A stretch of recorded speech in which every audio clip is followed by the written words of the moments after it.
আসুন তারা মুক্তি পেয়ে যান। মায়ের মতো কেউ এইভাবে মানে এত ভালো কেউ মানে দয়া করবেন না। মা অন্তর্যামী, মা কথা শুনেন, মা মানুষের মনের কষ্টটা বোঝেন, ভীষণই বোঝেন মা। কত কি উপকার পেয়েছেন? আমি কত উপকার মধ্যে আমি গত এক বছর ধরে এই একটা কিডনি সমস্যা নিয়ে ভুগছি। তো আমি অনেক ডাক্তার দেখিয়েছি, আমাকে সেখানে অনেক পরীক্ষার কথা বলেছেন। পরীক্ষাও আমি করার জন্য আমি টাকা পয়সা রেডি করছিলাম। তারপর হঠাৎ এই ভিডিওটা আমি দেখতে পাই। ভিডিওটা দেখে আমি মায়ের প্রতি একটা মন খুব আমার আকর্ষণ করে যে এই মায়ের কাছে গেলে হয়তো ভালো হয়ে যাবে। তারপর আমি কান্নাকাটি করতাম, মাকে বলতাম তুমি আমার রোগটা ভালো করে দাও, আমি ভালো হয়ে তোমাকে পুজো দেবো।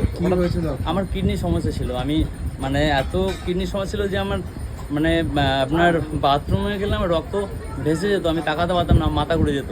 তো মাকে মানত করার পরে আমি পুরোপুরি সুস্থ এখন, আমার আর কোনো সমস্যাই নেই। আমাকে হঠাৎ করে একদম মা বলেছেন যে এরকম তুই পুজোটা দিয়ে দে। আমিও তো দেখলাম তুই আমাকে এবার পুজোটা দিয়ে দে এবং তোকে ওখানে আরও কিছু দেবে, মায়ের কাছে একটা জিনিস চেয়ে নিবি। তো আমি জানি না মা কি দেবেন, আমি এখন সম্পূর্ণ সুস্থ।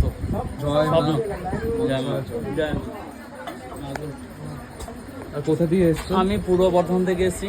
জয় মা।